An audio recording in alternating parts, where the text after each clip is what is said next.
भाव योगी संत का दरबार। बाबा बलदेव दास स्वामी का बल और मंगलमय अवसर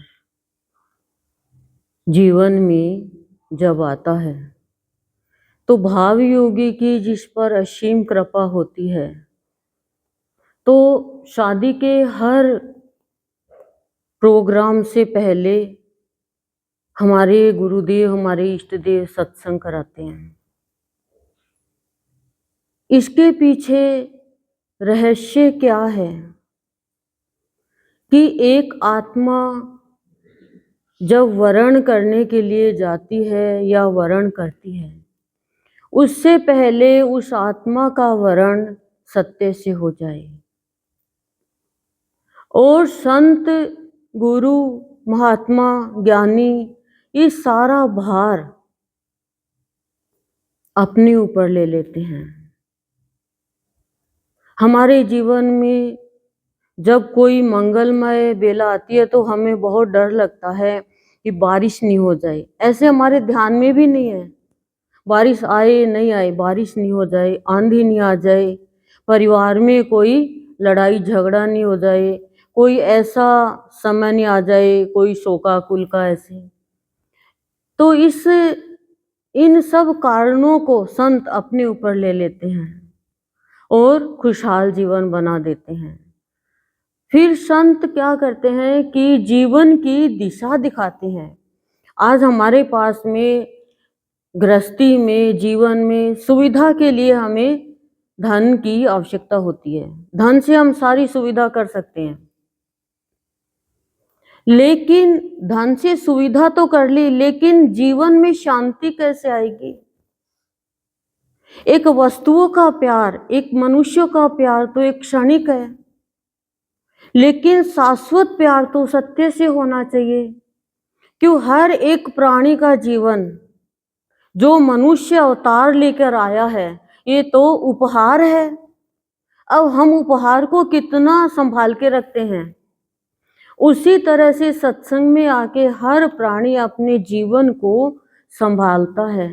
और जिसे अपने जीवन को संभालना आ गया वो सदा संभल के चलता है। वो संभल के चलना मतलब किसी के बहकावे में नहीं आता है, अच्छा कार्य नहीं छोड़ता है, अपने ऊपर विकारों को हावी नहीं होने देता है। हमें एक पूर्व, पश्चिम, उत्तर, दक्षिण इन दिशाओं का ज्ञान है कि दक्षिण की तरफ बैठ के ये नहीं करेंगे, इस दिशा में सोएंगे नहीं, इस दिशा में किचन होनी चाहिए, इस दिशा में हमारा ये होना चाहिए।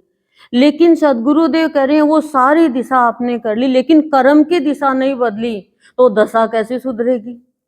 बहुत लोगों के देखा है एकदम वास्तुशास्त्र के हिसाब से मकान बना हुआ है, लेकिन कोई कमाई नहीं, बीमारी पे बीमारी, अशांति, कलह, लड़ाई झगड़ा। तो क्या ये? क्योंकि कर्म की दिशा तो खराब है ना। बताओ आप, जीवन की दिशा तो खराब है। इस जीवन की दिशा को बदलने के लिए हमें ज्ञानी की जरूरत है, संग की जरूरत है।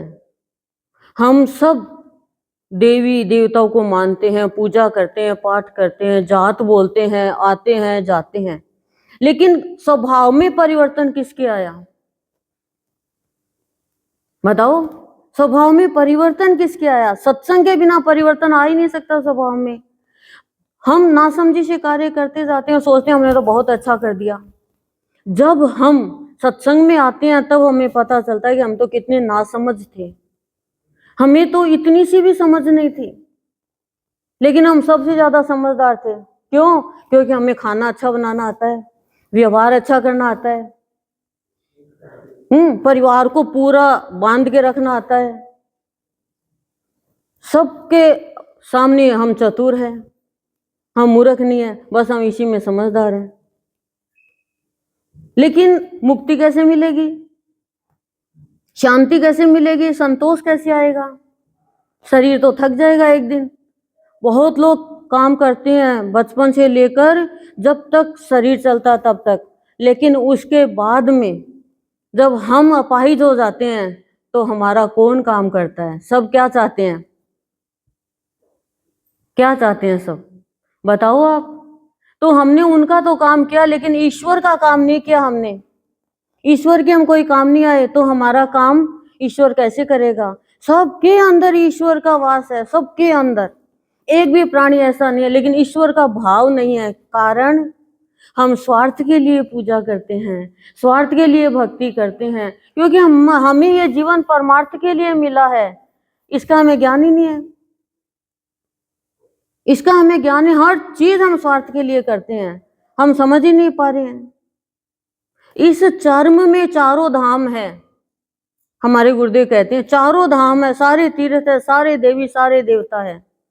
गाय में आप मानते हो, खुद में नहीं मानते हो, ये क्या है? गाय में है, भगवान ने अपने रूप में नहीं दिया। ये कैसा ज्ञान है? ये कैसी भक्ति है? कैसी पूजा है? इसलिए हमें भी ज्ञान नहीं था ऐसा, सत्संग में आके पता चला है। सत्संग से फिर पता चला, ना कोई किताब पढ़ने की जरूरत।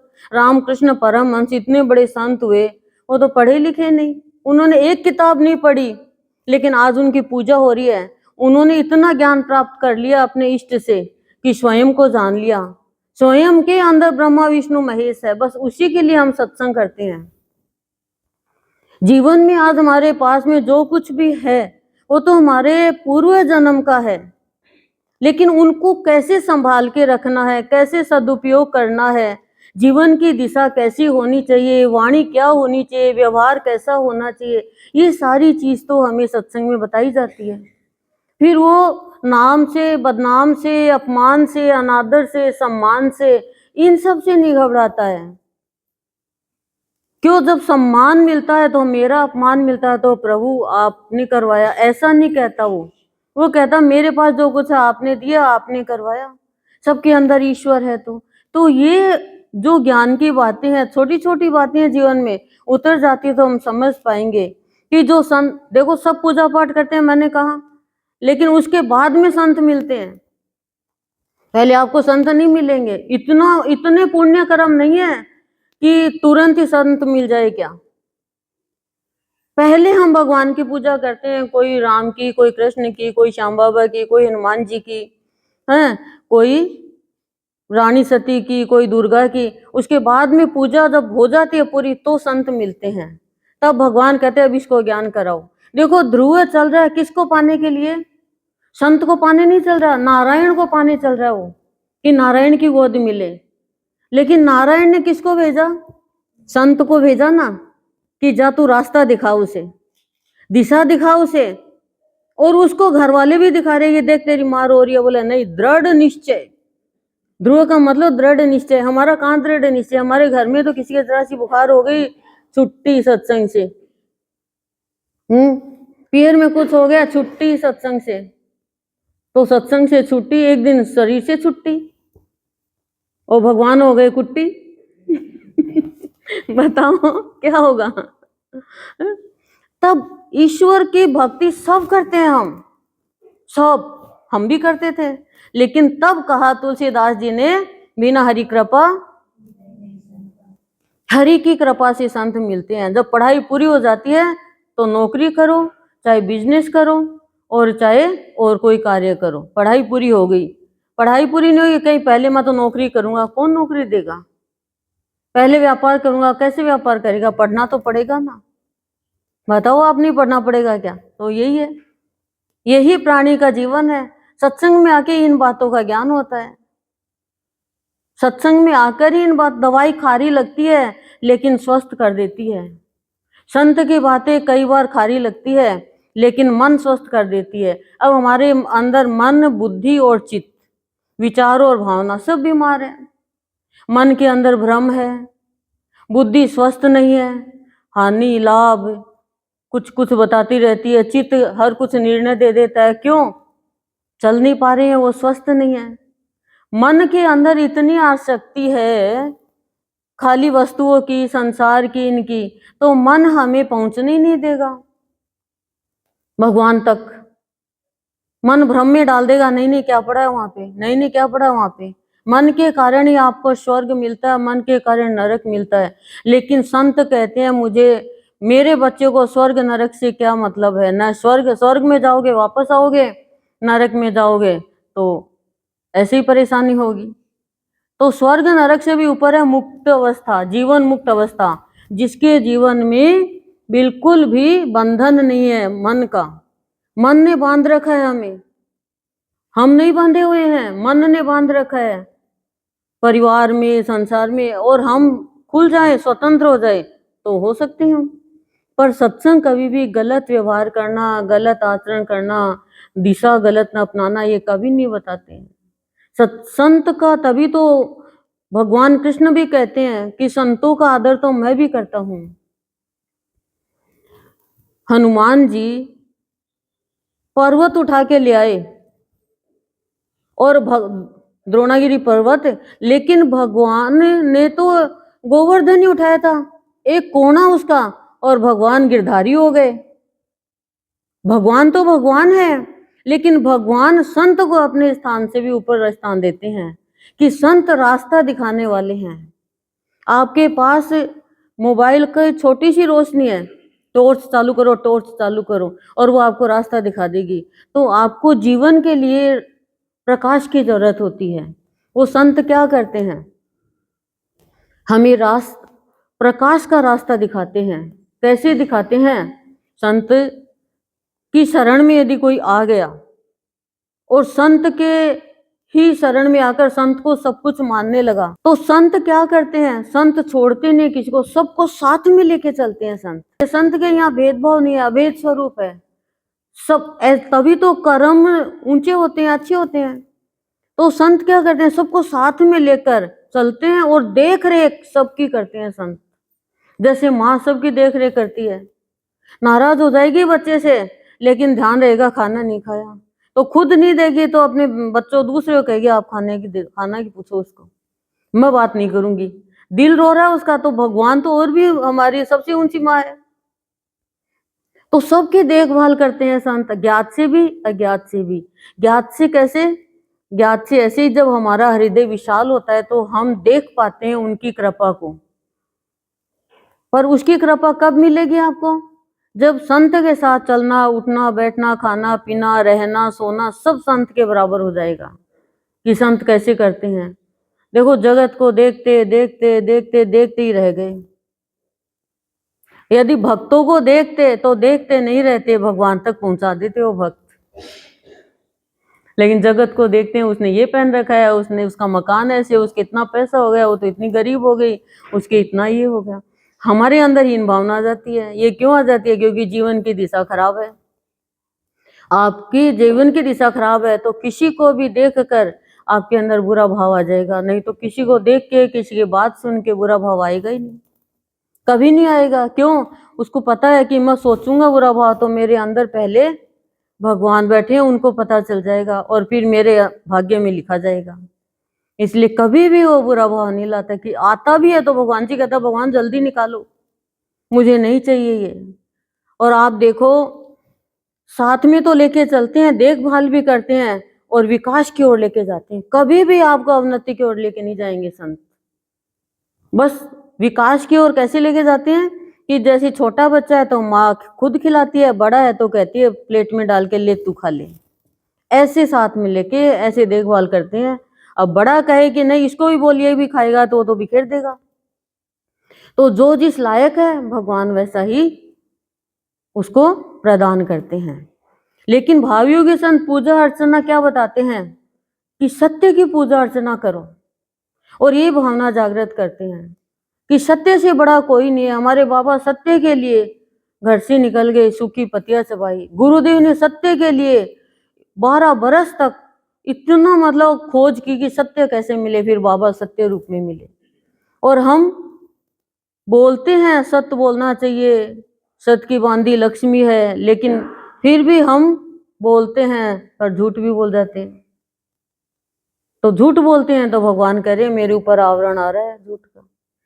सत्य बोलना है, सत्यवादी की हमेशा विजय होती है। राजा हरिश्चंद्र सत्यवादी हुई कि नहीं हुई उनकी जय जयकार।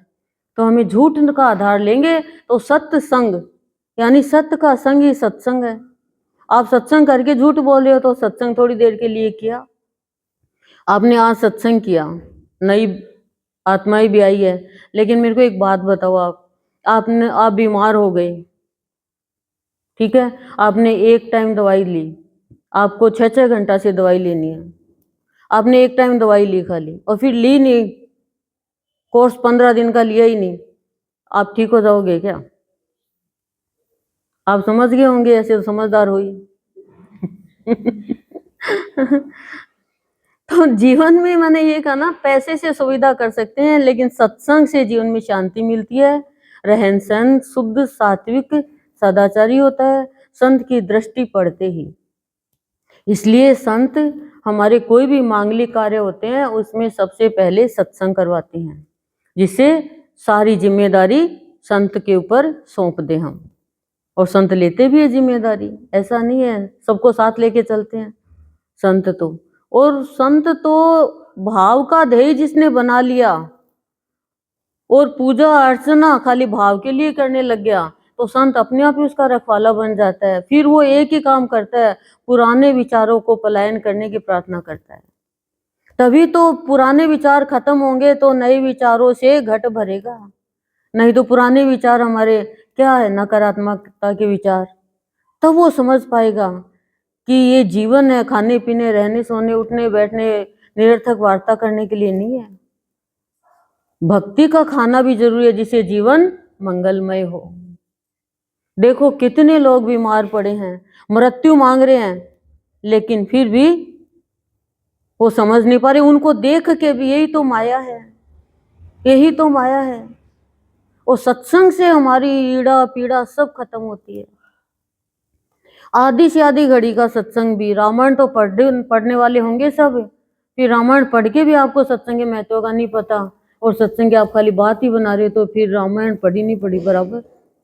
ये बताओ। एक घड़ी आधी घड़ी आदि में पुनियाद है, तुलसी संगत साध के हरे कोटि अपराध है। आधी से आधी घड़ी का सत्संग भी कोटि कोटि अपराध खत्म कर देता है। 10,000 वर्ष की तपस्या एक घड़ी का सत्संग, वो भी उससे बराबर नहीं है। 10,000 वर्ष की तपस्या, सत्संग की इतनी महिमा है, लेकिन 24 घंटा में से सत्संग का हम टाइम नहीं निकाल पाते। इसका कारण क्या है? कारण आप नहीं हो, कृपा नहीं है। जब इसकी कृपा होती है तो प्राणी कोई भी मोह माया के बंधन में बंधता नहीं है और अपनी जिम्मेदारी सारी निभाता है गृहस्थी में रह के। ये नहीं है हम गृहस्थ आश्रम में रह के जिम्मेदारी से भागे, क्या सारी जिम्मेदारी निभाते हुए सत्संग करना है हमें, तब जीवन में आनंद आता है। और मेरा तो भगवान से यही कहना है, यही प्रार्थना है कि लक्ष्मी के बेटे की शादी का सत्संग, तो जो कली आंगन में आए वो फूल बन के खिले और ज्यादा से ज्यादा सत्संग करे, सास बहू साथ में। ये तो खुद ही बहू सी लग रही है। छोटी सी सास। और देखो आप लड़की की शादी होती है तो नेक चार कितने सारे होते हैं, लड़की के में भी होते हैं ऐसे। वो पहले तो गांठ ही गांठ बांध देते हैं, फिर गांठ कौन खोलता है? दूल्हा दुल्हन, वो भगवान के आगे खोलते हैं ना। तो क्यों खोलते हैं? वो दोनों इसलिए खोलते हैं कि भैया जो भी गृहस्थी में या परिवार में कोई गांठें पड़ी हो आपस में सुलझा लेना, कोई तीसरा नहीं आ जाए। इसलिए आपस में दोनों गांठें खोलते हैं, तू खोल, नहीं खुली तो हंसी उड़ाते हैं, है ना। तो यही होता है कि आपस में गांठें खोलो। और जब घोड़ी पे चढ़ता है तो वो दूध का कर्ज चुकाता है। वो कहता है माँ बस अब मेरी इंद्रियां किसी और के हवाले हो जाएगी तो दूध का कर्ज बस रुपया उसी से, वो भी बाप के पैसे लेता है, खुद क्या लाता है, कि ले माँ ने दे एक लिफाफा, इतना ही थोड़ी दूध का कर्ज है, बताओ आप। लेकिन वो पूर्ति हो जाती है कि मैं खुद ही अब बैठ गया। लेकिन घोड़ी पे क्यों बैठते? क्योंकि इंद्रिय हमारी घोड़ी का रूप है कि इनको कंट्रोल करने वाला बनो, नहीं तो गृहस्थी खराब हो जाती है, नहीं होती क्या। और एक वो क्या जुआ खेलते हैं, उसमें ये देखते हैं कि पति यदि पत्नी को जिता देता है तो जिंदगी बढ़िया है, और पति जीत गया तो फिर। और जब आते हैं देखो एक डंडी से वो एक थाली इधर करते हैं, एक थाली इधर करते हैं, और फिर वो पत्नी होती है दुल्हन होती है वो बराबर करती है। तो कि पति चाहे इधर उधर करे, लेकिन धर्म पत्नी का फर्ज क्या होता है कि वो सबको एक साथ में मिला करके चले और आवाज में नहीं होने दिया, नहीं लड़ाई झगड़ा। ये नेकचार जो पूर्वजों ने चलाए हैं ये बहुत गजब के चलाए हैं, लेकिन हम तो बस यही करते हैं और बाकी सब ये करो आवाज नहीं आनी चाहिए, आवाज नहीं आनी चाहिए, नहीं। इसमें ये शिक्षा लेनी चाहिए हमें कि तभी तो देखो एक घर की औरत तो पूरे घर को बांध के रखती है, और घर की औरत ही सही नहीं है तो बिखर जाता है सारा घर। ना वो बच्चों को संस्कार दे पाती, ना अपने पति को संभाल पाती, ना परिवार को संभाल पाती, लड़ाई झगड़ा ही चलता रहता है। बताओ। तो ये जो नेकचार है ये इसी के लिए बहुत सारे नेकचारों पे हमने प्रवचन कर रखा है, ये तो थोड़े से हमने बताया, समय हो गया। ओम शांति शांति शांति शांति।